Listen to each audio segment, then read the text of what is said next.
We've been a leader in banking for more than 100 years. You'll find us here, at home, on your phone, and everywhere you go. Renaissance Bank. Understanding you. Member FDIC. Equal housing lender.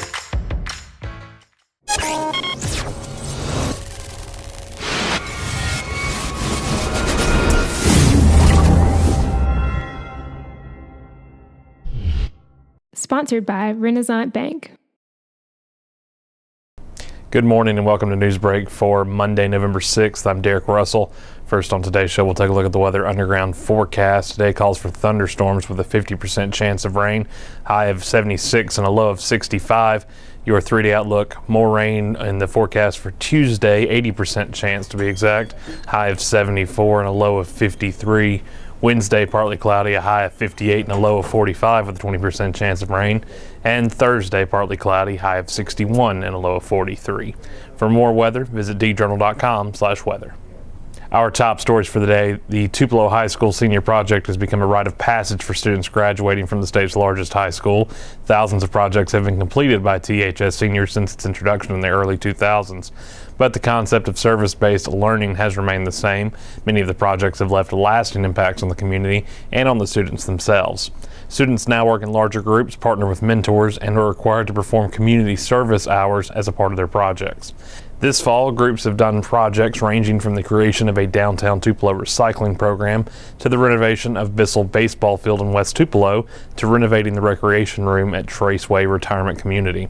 They've also created a food pantry at Tupelo High and an outdoor classroom space at Lawndale Elementary, among other projects. THS senior Marasia Harris and her group have worked with the Salvation Army. Harris said it has opened her eyes and made her want to volunteer more in the future.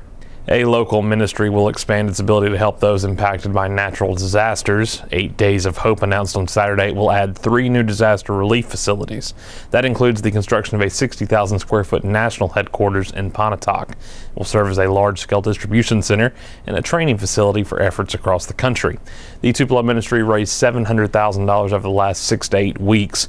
It will receive a $1 million matching grant from the William C. Shoemaker Family Foundation.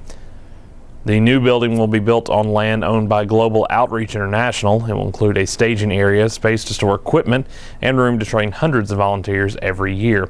Meanwhile, 8 Days of Hope will build similar satellite facilities in Buffalo, New York, and Cedar Rapids, Iowa. 8 Days of Hope recently helped with Hurricane Harvey relief efforts in Houston. More than 1,800 people from across the country volunteered to help. And Executive Director Steve Tiber said more trips to Houston are planned in the near future. Mississippi's general fund is not growing like it used to. Through most of the state's history, its general fund revenue has consistently increased every year. That included double-digit gains during the casino boom of the 1990s and during the Hurricane Katrina rebuild in the mid-2000s. In normal years, the state experienced growth of 3% or better, but that growth has slowed in recent years. State leaders recently predicted that during the upcoming year, the state will see its revenue drop for the third time in the past 4 years. Before that, Mississippi had only seen its revenue fall 3 times since 1970. Those figures represent tax revenues such as taxes on retail items, personal income, gambling, alcohol, and tobacco. State economist Darren Webb said the slow growth is the result of a combination of things that includes a sluggish economy and recent tax cuts. Since the bottom of the recession, Mississippi's economy has grown 1.6%. During that time, the nation has grown 14.1%, and the rest of the Southeast has grown 16.9%. And in sports, the Mississippi State and Ole Miss football teams worked hard to earn victories on Saturday. Mississippi State had to rally in the second half to defeat Massachusetts 34-23 at home. UMass led 20-13 at halftime and notched 3 interceptions. The Bulldogs didn't put the game away until Dedrick Thomas returned for a punt for a score with 5 minutes left. Up next, MSU hosts Alabama on Saturday. Meanwhile, Ole Miss used a last-second touchdown to defeat Kentucky 37-34 in Lexington. DK Metcalf caught the 7-yard touchdown pass from Jordan Tamu with 5 seconds left. The Rebels snapped a 2-game losing streak as Tamu threw for 382 yards and 4 scores. This week, Ole Miss hosts Louisiana.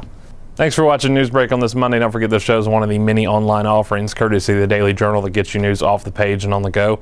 All the stories discussed today on Newsbreak you can find in your Daily Journal or online at djournal.com, where you can find a new episode of Newsbreak each weekday at 7 a.m. I'm Derek Russell. Thanks for joining us.